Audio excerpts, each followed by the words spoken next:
Can Nate Frazier actually win the Heisman? Possibly. Next, Locked On Bulldogs.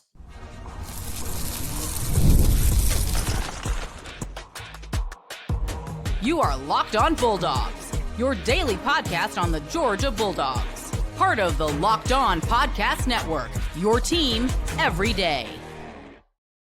Welcome back. This is Locked On Bulldogs, part of Locked On Podcast Network, your team every single day. We're glad you all are here. For all of you who make us the first listen of the day, we appreciate you. For all of you who go ahead and listen all the way through the end of the loyal third segment, you're the best. And lastly, every single day you're here because we're here because we're talking about the dogs. There is everything to talk about all the time about Georgia Bulldog. It's fantastic to be a Georgia Bulldog. Let's get into it. We're talking Nate Frazier, Heisman odds, looking in the next year. I got to be honest with you. I'm going to talk about a couple things today. One, I'm going to talk about Nate Frazier and the possibility of winning the Heisman, which this just in, I'm not above saying he's at least getting to New York. Look, Carson Beck without the interceptions and with one more victory against Alabama. He completes the victory against Alabama, doesn't throw the amount of interceptions that he had. I think he goes to New York. Really do. Because this Heisman, it was Genty who should have won. Sanders, Cam, but the top of it was not elite, except for Genty. He was absolutely dynamic and should have won. Much chronicled on this podcast.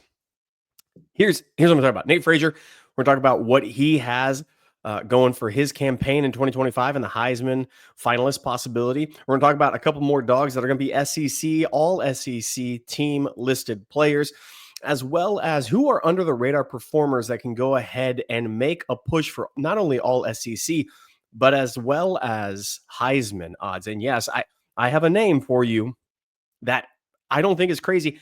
It's much like Cam Ward. We have somebody on our team who is much like Cam Ward. I'm going to explain who that is and why I actually would take a flyer on him right now because you got juice and odds to get there.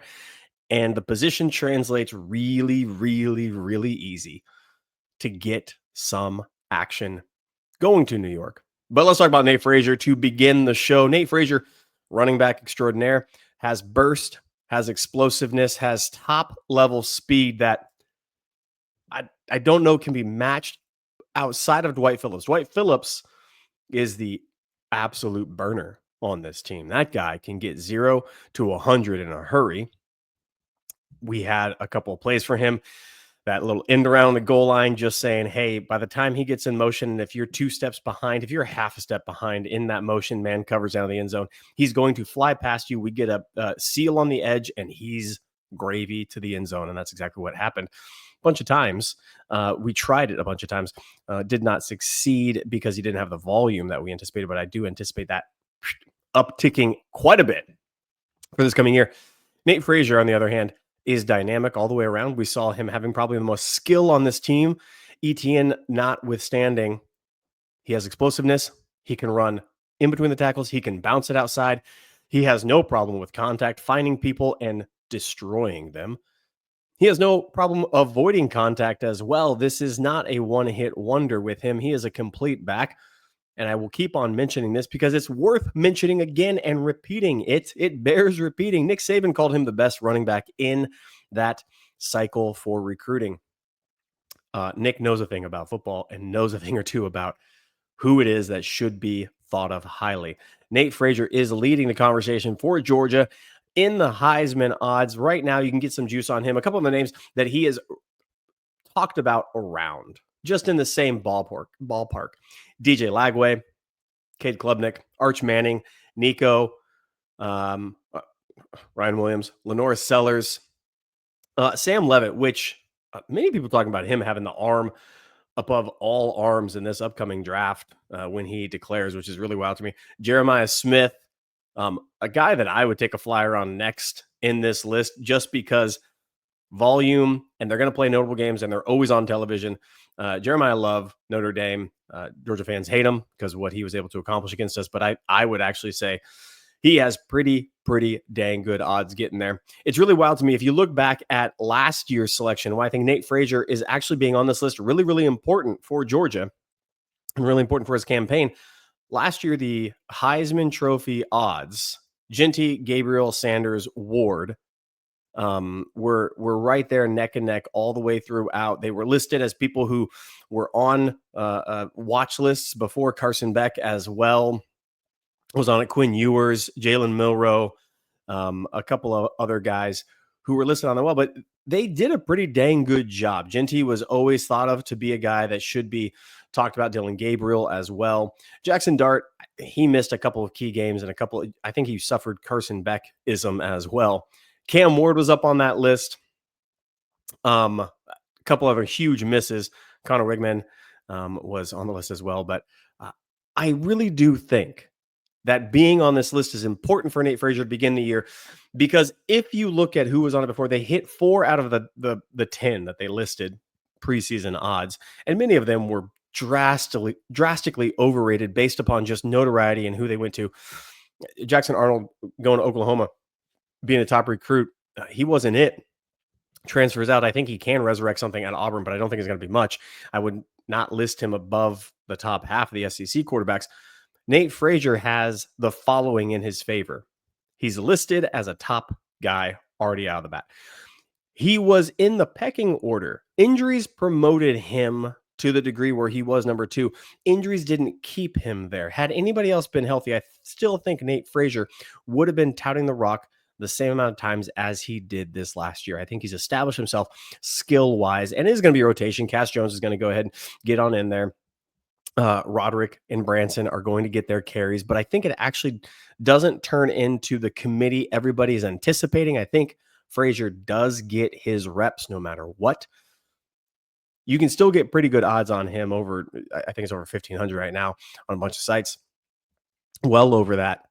He's going to get his fair share. Georgia has committed to running the ball after a horrid showing last year. Kirby Smart has already talked about it. So not only does he have his pecking order already listed, he's going to get the volume. And lastly, here's the most important thing.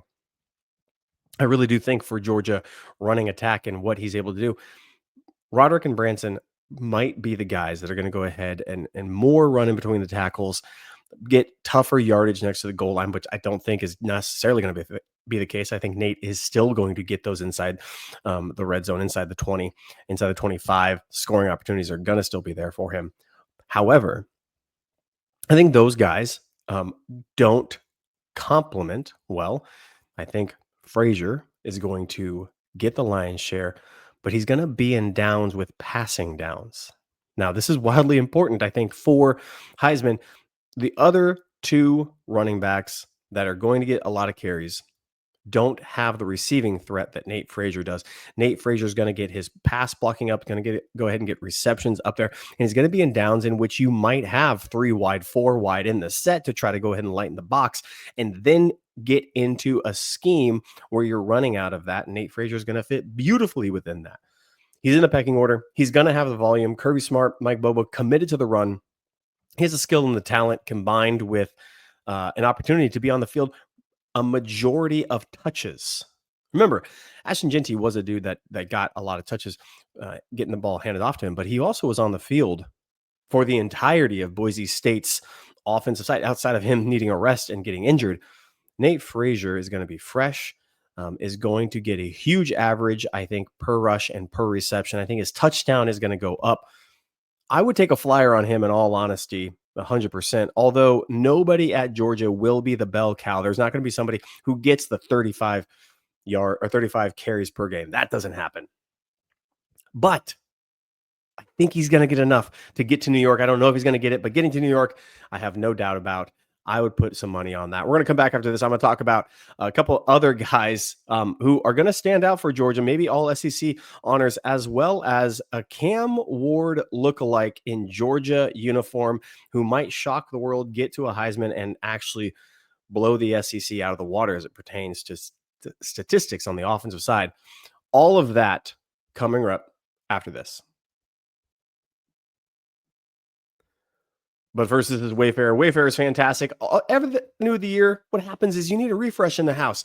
Maybe you need spring cleaning. Maybe you're looking around the corner. Maybe your dingy old couch needs to go. Maybe your dingy old drapes need to go. Maybe a side table is needed for the bedroom, whatever it is, family room, bedroom, kitchen, dining. Wayfair has whatever it is. Free, hassle-free delivery, even with larger items. There's something for every style in every home, no matter your space or your budget. Wayfair makes it easy to tackle your New Year's home goals with endless inspiration for every space and every decor style. Whatever it is you have, traditional, modern, doesn't matter. Wayfair has it. Give your home the refresh it needs at Wayfair. Head to wayfair.com right now. That's WAYFAIR.com. Wayfair, every style, every home. We are talking about them Georgia Bulldogs. We're talking about Heisman odds. Nate Frazier being listed in the top 10 of Heisman odds and having a very good shot according to this podcast. But I just want to talk about a couple more standouts from Georgia's schedule who are on this list as well. The way too early SEC or Heisman odds. We're not even spring ball. We don't even know who's winning half of these battles so far. I understand. I get it. But I just want to talk about the people who are on this list who we have to play at some point this year. I think it's actually quite remarkable. We miss Lenora Sellers. We miss South Carolina when they have probably for them the best quarterback they've had in a very long time. Probably the best quarterback they're going to have in a very long time. We miss out on them, which is fantastic. 100%. Here are the quarterbacks who have the highest Heisman Trophy odds. And this is really, really actually startling to me. Nico Iamaleava and DJ Lagway are tied 16-1 odds. Arch Manning 6-1. Nussmeier 9-1. And then it goes down from there. Cade Klubnik, Jeremiah Smith. But 16-1 for DJ Lagway and Nico, that's absolutely ridiculous. Just for go ahead and reference, say Carson Beck 18-1 odds to get that. Dante Moore, Oregon 20-1, and Ryan Williams 25-1 odds to win the Heisman. Look, here's what I'm saying. We can go ahead and make fun of Heupel. We can make fun of Tennessee. We can make fun of everybody. We can make even fun of Florida and what they're doing. But half of these guys are going to hit this year and have seasons that preseason. Some notable people who like sports are commenting they ought be good. Now, I'm not saying DJ Lagway is going to hit. What I am saying is he has better odds of hitting than other quarterbacks we will play this year.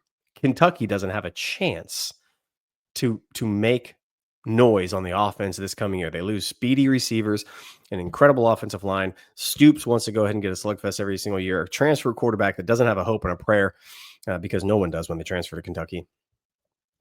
I'm not saying DJ and Nico as well as Arch are going to show out against Georgia. What I am saying is that their lotto ticket has higher odds. They know 2 of maybe the 5 or 6 numbers than which the lotto is doing instead of the 1 or instead of the 0. You can still hit the lotto.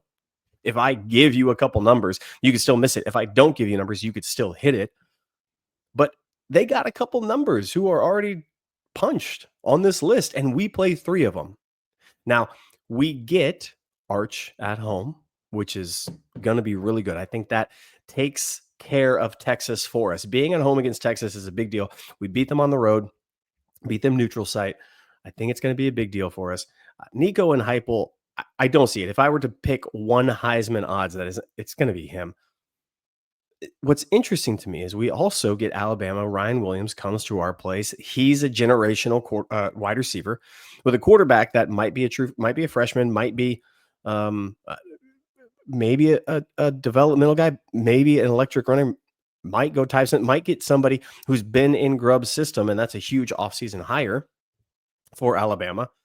But we have dudes right off the bat. Our strength of schedule is the same as it was nearly. We just get them at home. We flip-flop a few of them. It's a big deal for us.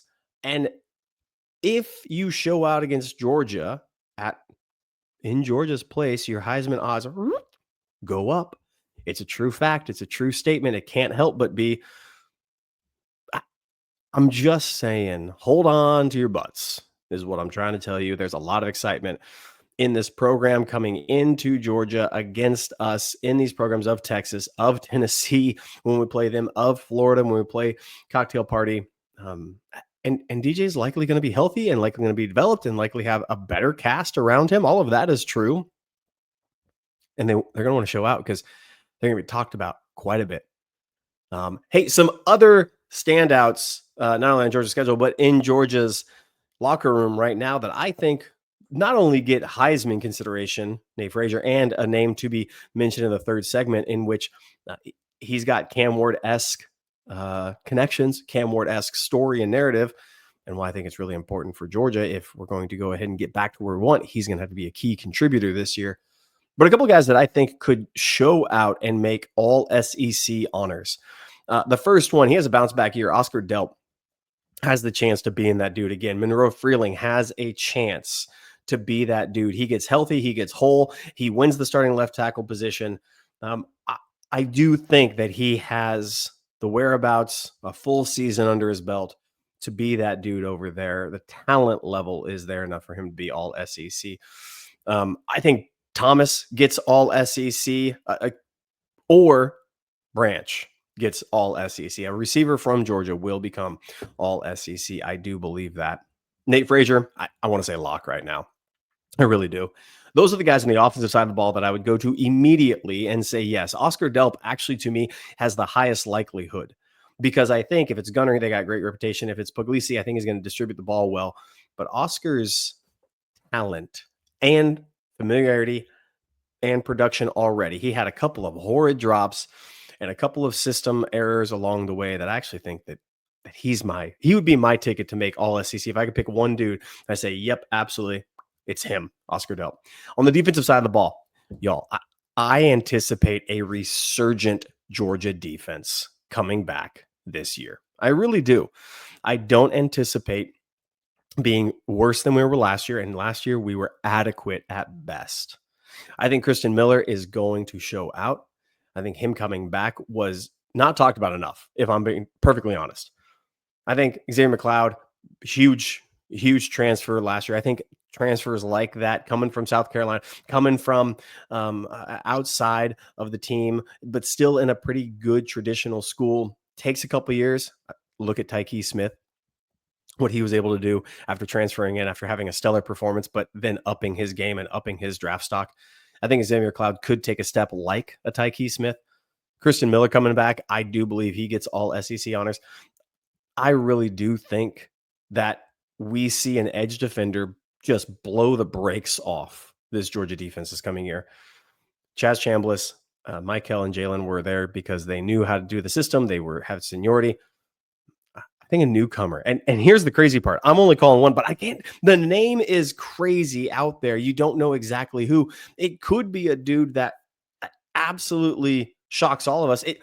Look, Chris Cole, you telling me that I understand he plays background pass coverage a bunch of times, so you can't put him on the line a la Jalen Walker and get after it. He'd be my name that I would have to bet on that. I do think KJ Bolden, he was freshman all SEC. I think he steps up and he gets all SEC honors playing at safety. We're going to need him to be. That is true. And my darkest of horse, Justin Williams might steal the show at inside linebacker this year. I know we got CJ, and I get it. I understand. I think CJ fits more of a Monty Rice mold than anything else. That's not it. By the way, I love Monty Rice. But man, Justin Williams, I think it's all SEC. Either I think he steals the show this year on defense. I really, really do. Many of you are going to say Ellis Robinson. It's his year. Maybe.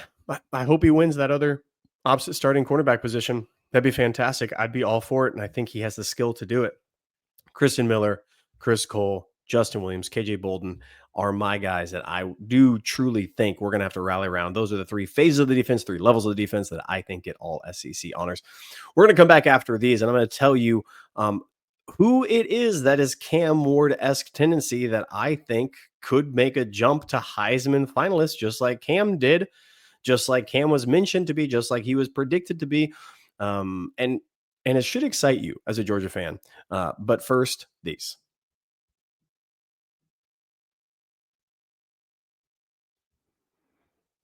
And we're back. The loyal third segment listener, we appreciate y'all. You guys are the best. You guys are fantastic. We love you. We couldn't do the show without you. This is for fans by fans. If Daniel was here, he would agree with me. I want to talk about a guy who's under the radar right now. Not under the radar to Georgia fans, under the radar to national attention of just how good he can be in this offense. And I think for a bunch of reasons, this is the case. I'm going to try to show my work before I tell you the name. One, the Mike Bobo thing, the Mike Bobo hate has gone too far. I'm not defending him, but my gosh, just we can have success. We will have success. We have had success. Secondly, but that's everybody can't stand that. Everybody hates him. Secondly, I think Georgia, when you think Georgia and receiver, you think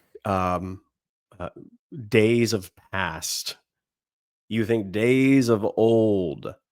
You think Hines Ward, that was the last one, right? Really, truly, just AJ Green. Yes, he was there and he had his time in the sun, but Hines Ward is the absolute alpha within that understanding of tough nosed, running the ball, catching the ball, scoring, being instrumental in notable, memorable times and plays and games for Georgia. But outside of that, it's not a factory. You think wide receiver, you think Ohio State instantaneously. You might even think USC, possibly with some receiving. You might think Oregon.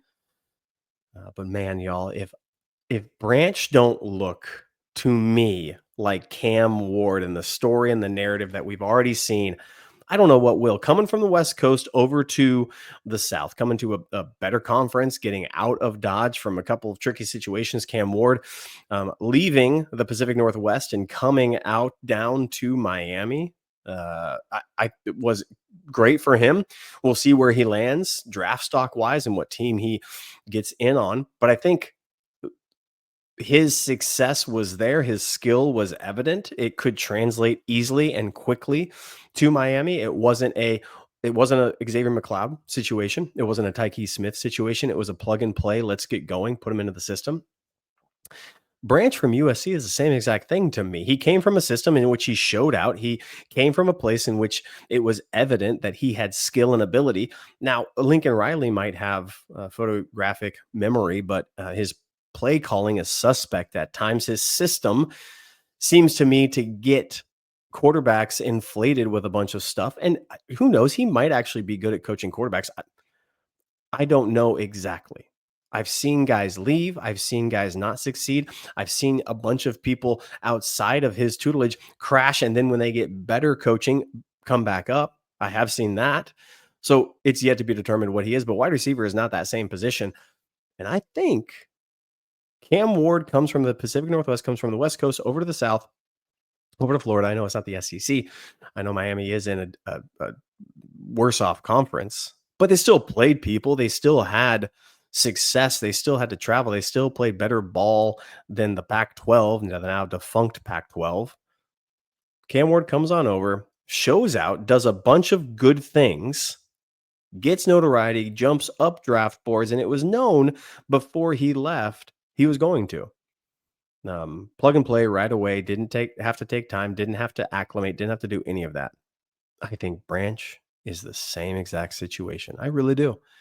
He's not going to have to acclimate. He's not going to have to learn the system. He's not going to have to do any of that. He's a sharp kid. He's a quick kid. He's a great study. He has high football IQ. And most importantly, he is lightning in a bottle ready to explode. He's going to go right away. I don't see a competition between him. He is wide receiver 1 on this team, period. Point blank, end of sentence. The pecking order for him is 1A. It's the first option on deep passes. It's the first option on medium routes. It's the first option on screen game. He is it.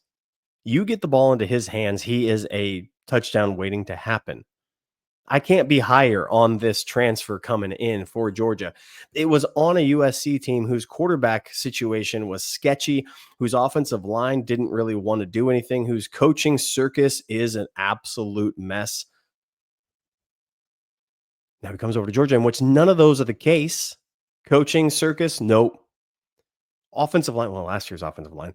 Run game, yep. play calling, you can question that if you want. I give you the liberty. We should hand out cards. I put down the World Series of Poker where somebody has the bad beats table and somebody comes up and pays them $20 to listen to their bad beat. I need to start doing that with Bobo hate. Maybe we can do that. Maybe I'm just going to do a whole show on Bobo hate where you guys can write in, call in, chat in, and just say, here's why I hate Mike Bobo. And I'll listen to you the whole entire time.